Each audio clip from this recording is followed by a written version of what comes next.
哪个部分？这个了，看那个部分。चाय ना पीते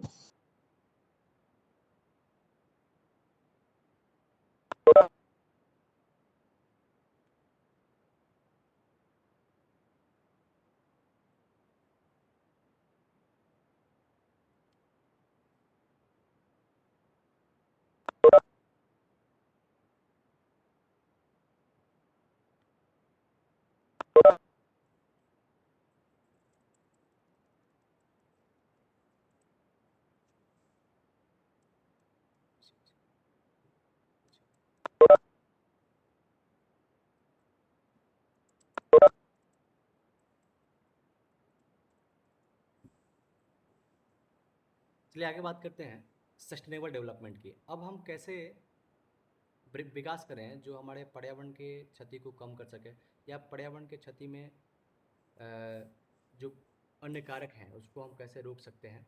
तो इसमें सबसे बड़ी एक चीज़ उभर के आती है सस्टेनेबल डेवलपमेंट के रूप में। जो सबसे बड़ा इशू हमारे सामने आता है कि हम विकास को इस प्रक्रिया के माध्यम से करें जो हमारे पर्यावरण को बिना क्षति पहुंचाए किया गया है। ठीक है, वह विकास जो पर्यावरण के बिना क्षति पहुंचाए किया गया हो, साथ ही साथ भविष्य की जो आवश्यकताएं हैं उनको ध्यान में रखकर किया गया हो।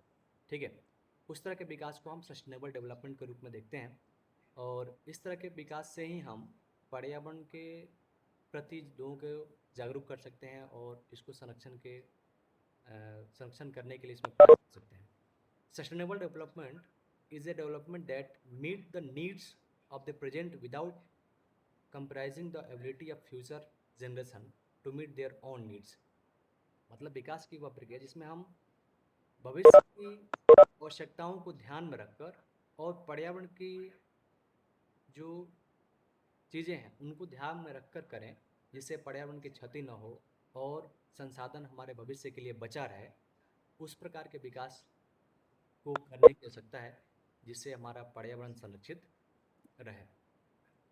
अब नेक्स्ट है the underlying principle of the sustainable development. Sustainable development के यहाँ पर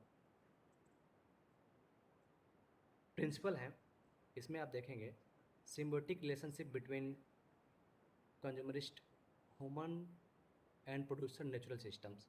हम कैसे संसाधन को एक नेचुरल सिस्टम के माध्यम से उपयोग कर सकते हैं और उसके इस्तेमाल से हम अपने कार्यों को कर सकते हैं जिससे पर्यावरण में क्षति न हो। Environmental mistake of the past need not be repeated. कैसे हम पर्यावरण की जो समस्याएं हैं उनसे सीख लेकर आगे के मिस्टेक्स को जाने वाले समस्याएं उनके कैसे बचें इसके लिए कार्य करने की आवश्यकता है। Healthy environment in essential for sustainable development and healthy economy. हम हेल्दी इन्वायरमेंट को उत्पन्न कर सकते हैं जिससे हमारा सस्टेनेबल डेवलपमेंट और हेल्दी इकोनॉमी विकसित हो सकती हैं। It should stand for broader goal to social transformation. हम सामाजिक ट्रांसफॉर्मेशन के माध्यम से, सामाजिक परिवर्तन के माध्यम से हम अपने ब्रॉडर गोल को अचीव कर सकते हैं। समाज के सभी वर्गों के भागीदारी से हम पर्यावरण के प्रदूषण को रोक सकते हैं और इसमें सस्टेनेबल डेवलपमेंट को विकसित कर सकते हैं जिससे पर्यावरण कम हो। अब यहाँ बात करते हैं कि कैसे हम अपने शिक्षण संस्थानों में अलग अलग लेवल पर पर्यावरण संबंधी जागरूकता फैलाएं। इसके लिए यहाँ पर आप पीपीटी में देख रहे होंगे providing environmental education at different level of education. अलग अलग लेवल पर हम अलग अलग शिक्षा के कैसे प्रभाव को बढ़ा सकते हैं जो पर्यावरण के लिए हो। जैसे प्राइमरी लेवल की बात करें तो यहाँ पर अवेयरनेस ऑफ इन्वायरमेंट, बच्चों के बीच पर्यावरण के प्रति जागरूक करना, वो सचेत रहें, जागरूक रहें पर्यावरण के प्रति और पर्यावरण के क्षति में जो तत्व विलीन हैं उनको पहचान कर सकें, उनके प्रति जागरूक रहें। यह हम प्राइमरी लेवल पर पढ़ा सकते हैं, बच्चों को समझा सकते हैं। दूसरा सेकेंडरी लेवल। अब सेकेंडरी एजुकेशन में बात करें तो यहाँ पर relevance for real life situations environment, हम बच्चों को यह ज्ञान दे सकते हैं कि कैसे वह वर्तमान के जो पर्यावरण संबंधित समस्याएं हैं उस सिचुएशन को पहचानें और उसके निवारण के लिए, उस समस्या को दूर करने के लिए वो कैसे अपने अंदर समझ विकसित कर सकता है और उसके लिए प्रयास कर सकता है। तो ये सेकेंडरी लेवल पर हम बच्चों में ज्ञान को आगे बढ़ा सकते हैं। तीसरा है हमारे पास हायर सेकेंडरी एजुकेशन, जो उच्च संस्थान है जहाँ पे conservation of natural resource of environmental जो प्रॉब्लम्स हैं इसके लिए स्किल डेवलप कर सकते हैं कि बड़े जो बच्चे हैं उनमें थोड़ा सा वो समझदार होते हैं, उनमें कैसे हम पर्यावरण संरक्षण संबंधी स्किल को डेवलप करें जिससे खुद ब खुद वो पर्यावरण की पहचान करें और पर्यावरण के पहचानने के बाद उसमें जो दूषित कार्य हैं जो प्रदूषण को बढ़ा रहे हैं उसको अपने कौशल के दृष्टि से वो कैसे कम कर सकता है, कैसे उसको ख़त्म कर सकता है, इसकी विद्वता में निहित किया जा सकता है। और अंतिम है कॉलेज एंड यूनिवर्सिटी एजुकेशन, जो विश्वविद्यालय हैं या कॉलेज हैं वैसे संस्थानों में हम किस प्रकार के शिक्षा को प्रदान कर सकते हैं। तो इसमें sustainable development by solving problem of environment, हम सस्टेनेबल डेवलपमेंट के माध्यम से, मतलब अभी हमने कहा था कि विकास की वह प्रक्रिया जिसमें हम पर्यावरण को ध्यान में रखकर और भावी पीढ़ी को ध्यान में रखकर विकास करते हैं, यानी कि पर्यावरण की क्षति पहुंचाए बिना और भविष्य की आवश्यकताओं को ध्यान में रखकर जब विकास करते हैं तो उस तरह के सस्टेनेबल डेवलपमेंट को हम बढ़ा सकते हैं। और कॉलेज और यूनिवर्सिटी के जो बच्चे हैं उनमें यह ज्ञान प्रदान कर सकते हैं, उनमें यह जागरूकता उत्पन्न कर सकते हैं कि वह अपना जो आसपास के पर्यावरण है उसमें किस प्रकार के सस्टेनेबल डेवलपमेंट के माध्यम से प्रॉब्लम को सॉल्व कर सकता है, इन्वायरमेंटल जो समस्याएं हैं उसको दूर कर सकता है। तो यहाँ पर कई प्रकार के पर्यावरण संबंधी नॉलेज हैं जो अलग अलग शिक्षा के संस्थानों में हम अलग अलग लेवल पर प्रदान कर सकते हैं। उसके बाद हमारे पास है अगला कि इंटरडिसिप्लिनरी अप्रोच अपना सकते हैं हम पर्यावरण के संरक्षण में। जैसे हम अलग अलग विषय पढ़ाते हैं, लाइफ साइंस हो गया, वोकेशनल स्टडीज़ हो गया, फिजिकल साइंस हो गया, अर्थ साइंस हो गया, मैथमेटिक्स हो गया, ह्यूमैनिटीज़ हो गया, कम्युनिकेशन के सब्जेक्ट हो गए, आर्ट्स हो गए। इन सभी विषयों के माध्यम से हम इन्वायरमेंटल एजुकेशन को पढ़ा सकते हैं। कह सकते हैं कि इन्वायरमेंटल एजुकेशन को केंद्र में रखकर बाकी विषयों के माध्यम से हम पर्यावरण संबंधी शिक्षा को प्रदान कर सकते हैं जिससे बच्चों में पर्यावरण के से संबंधित जागरूकता उत्पन्न होगी, अवेयरनेस उत्पन्न होगी, स्किल डेवलप होगा, उनके मूल्यों में, उनके भावनाओं में पर्यावरण के बचाने के लिए एक प्रकार से मनोवृत्ति उत्पन्न होगी। तो इसको हमें करने की आवश्यकता है। अनेक विषयों के माध्यम से हम पर्यावरण के शिक्षा को हम प्रदान कर सकते हैं। साथ ही साथ नेक्स्ट है मल्टी डिसिप्लिनरी अप्रोच। ठीक है, अब इसमें हम अलग अलग विषय पढ़ाते हैं। जैसे हम बात करें लाइफ साइंस या वोकेशनल स्टडीज़ हो गया, फिजिकल साइंस हो गया, मैथमेटिक्स, तो उनमें अलग अलग विषयों के माध्यम से भी हम पर्यावरण को बता सकते हैं कि पर्यावरण संबंधी क्या समस्याएं हैं, उनके निवारण के लिए आप क्या प्रयास कर सकते हैं।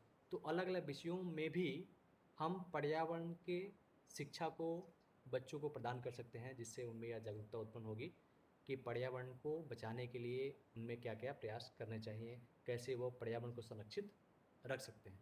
तो ये अलग अलग विषयों के माध्यम से भी हम बच्चों में जागरूकता उत्पन्न कर सकते हैं। इसके बाद है कि role of teacher in environmental education. अब शिक्षक की क्या भूमिका हो सकती है पर्यावरण शिक्षा में।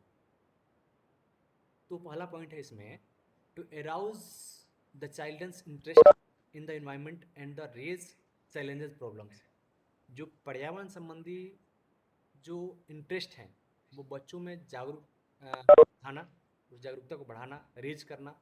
साथ ही साथ जो चैलेंजेस हैं प्रॉब्लम की, जो समस्याओं की चुनौतियां हैं उसको हम कैसे बढ़ा सकते हैं, कैसे उनको अवेयर करें कि हम अपने पर्यावरण को संरक्षित करने के लिए किस प्रकार के प्रयास कर सकते हैं।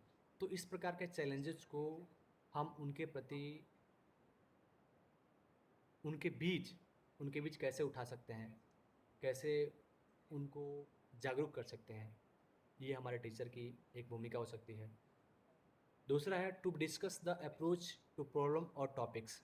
हम बच्चों के बीच डिस्कस करें कि क्या हमारे पर्यावरण संबंधी समस्याएं हैं और उन टॉपिक को हम रेज करें, और साथ ही साथ इंडिविजुअल तरीके से उनके समस्याओं को निवारण के लिए उनसे उनका स्किल क्या है, उनका सोच क्या है, इस पे हम बात कर सकते हैं, डिस्कस कर सकते हैं, जिससे समस्या जो है पर्यावरण से संबंधित वो उनके बीच बढ़ेगा।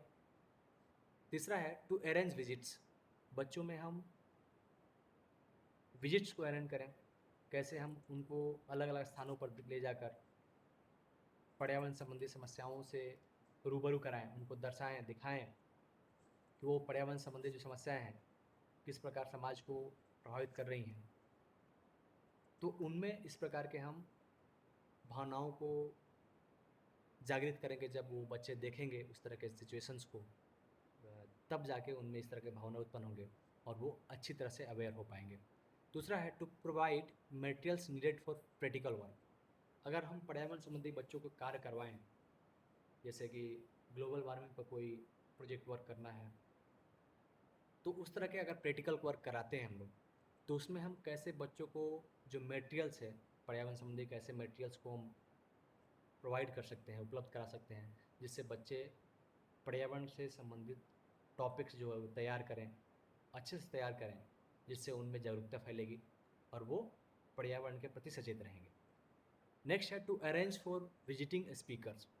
साथ ही साथ अपने शिक्षण संस्थान में हम अपने सामाजिक क्षेत्र में हम वैसे व्यक्ति को बुला सकते हैं जो पर्यावरण से संबंधित जानकारी उपलब्ध कराए, साथ ही साथ पर्यावरण संबंधी जो समस्याएं हैं, चुनौतियां हैं, उनके बारे में लोगों को जानकारी उपलब्ध कराए।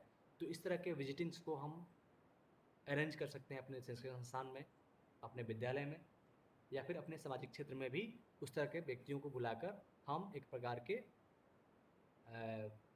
भाषण को ऑर्गेनाइज कर सकते हैं। अगला है to initiate and develop discussion and debate. साथ ही साथ बच्चों के बीच हम अरेंज कर सकते हैं डिबेट, जिससे वो पर्यावरण से संबंधित टॉपिक्स पर डिस्कस करें और उसमें अपने अपने जो सोच हैं, जो स्किल हैं पर्यावरण के निवारण के लिए, वो उन पर डिबेट करें। तो इस तरह से भी हम बच्चों में यह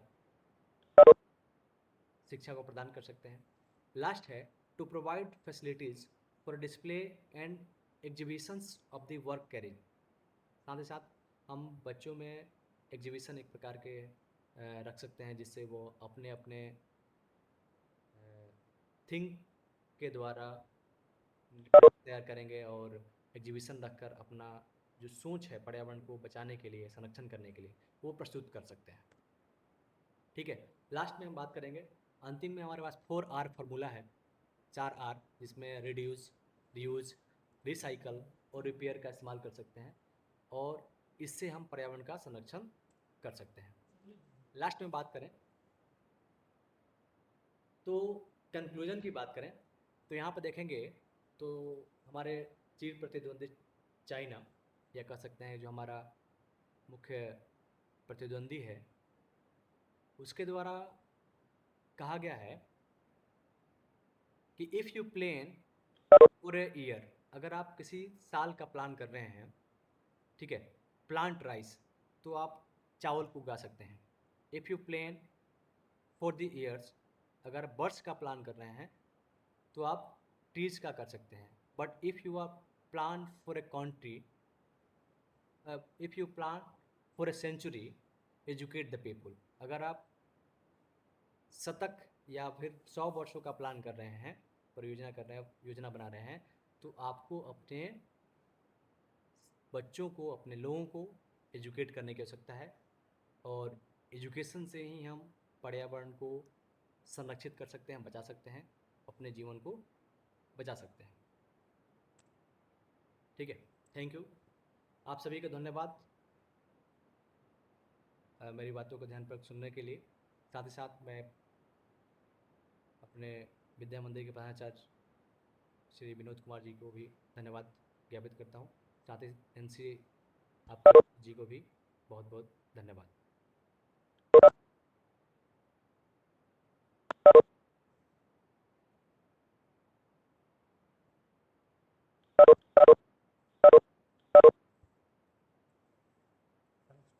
हाँ, थैंक्स टू ऑल हो गया। ले ये बंद करिए, उसके बाद ये बंद करिए।